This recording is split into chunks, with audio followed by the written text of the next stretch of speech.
देखो तो आज की जो कंसेप्ट है वो है अजर्शन।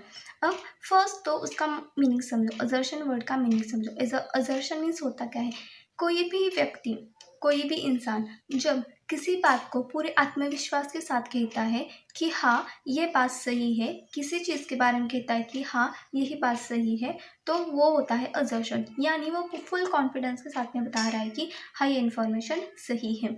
तो इसी को ध्यान में रखते हुए जब हम ऑडिटिंग की बात करते हैं तब देखो शेयर होल्डर है। अब शेयर होल्डर है तो शेयर होल्डर को कंपनी में क्या चालू है वो मालूमात होनी चाहिए। अब देखो कंपनी का जो मैनेजमेंट है वो शेयर होल्डर्स को इन्फॉर्मेशन प्रोवाइड करता है। अब जो वो इन्फॉर्मेशन प्रोवाइड करता है फाइनेंशियल स्टेटमेंट्स के अंदर सारी इन्फॉर्मेशन इंक्लूड होती है। फिर वो असेट्स की इन्फॉर्मेशन हो, वो लायबिलिटीज़ की इन्फॉर्मेशन हो, सारी वो इनकम एक्सपेंस सब की इन्फॉर्मेशन उसके अंदर फाइनेंशियल स्टेटमेंट्स के अंदर होती है। यानी हमारा इनकम स्टेटमेंट हुआ, बैलेंस शीट हुआ, डिस्क्लोजर्स हुए, नोट्स टू अकाउंट्स है, ये सब कुछ वहाँ पर इंक्लूड किया जाता है।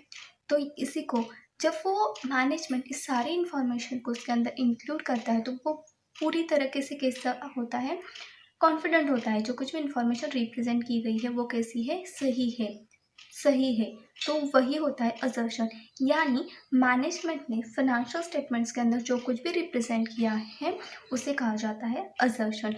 फॉर एग्जाम्पल अगर बैलेंस शीट के अंदर लैंड एंड बिल्डिंग दिखाई है, लैंड एंड बिल्डिंग दिखाई है, उसकी कीमत है 5 करोड़ रुपीज़। उसकी कीमत कितनी दिखाई वहाँ पर 5 करोड़ रुपीज़।